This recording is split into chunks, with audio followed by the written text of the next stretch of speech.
जय शिवराय भावांनो. सकाळचे 7 वाजले. आपण चाललोय परत प्रॅक्टिसला.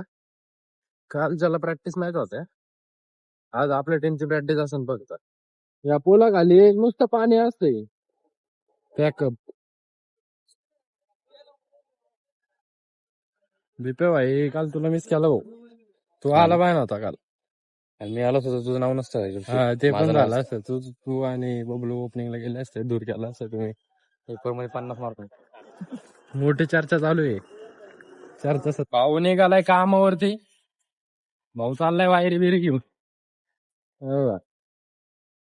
भाऊ कामावर जाताना चिकनाचा आमाडा असतोय आणि कामावर येताना काळा कोळा होऊन येतोय डायरेक्ट.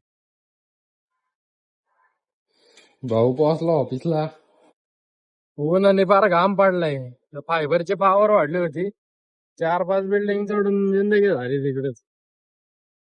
माझ्या वाले भाऊ आनंदांना माहिती असेल, फायबरचे पावर वाढल्यावर कशी जिंदगी झंड होती. आले बरोबर. भाऊ आलाय जिमला. आज मारणार आहे थाई शोल्डर.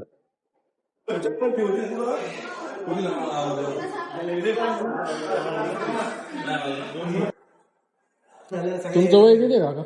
45. तुमचं?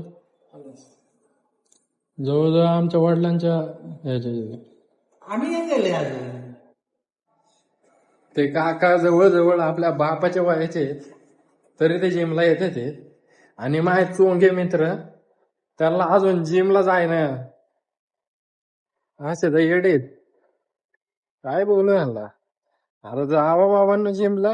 काय घरी वाजता डिअरपॉट वाढवलेत नुसती. पावचा डाएट बेड झालाय. काकांसोबत गप्पा मारल्या जरा. कसे आहेत काका? जुन्या जनरेशनचे आहेत. जरा आपल्याला अनुभव सांगतात, जरा ऐकून घ्यायचं. आता चाललोय घरी. ते ना, ऑफिस वाल्यांनी कुंडी दिली, तर आता तो त्याला जपून ठेवणार आहे. म्हणजे त्याचं रोपण करणार आहे थोडक्यात म्हणाय गेला तर. त्याला मी म्हणलं, कोंबडी दिली असती तर ऋषाने पहिले बांधून नेली असती गाडीला बांधून. आणि उद्या बोलावलं बी नसतं त्यांना खायला, एकट्यानेच खाल्ली असती. तुम्ही मला फॉलो करायला विसरलेत. फॉलो करा पटकेनी आणि लाईक बी करा ठपात ठप. चांगला कमेंट बी येऊ द्या. भाऊ तुमचा प्रयत्न करतोय इथं. चला, जय शिवराय.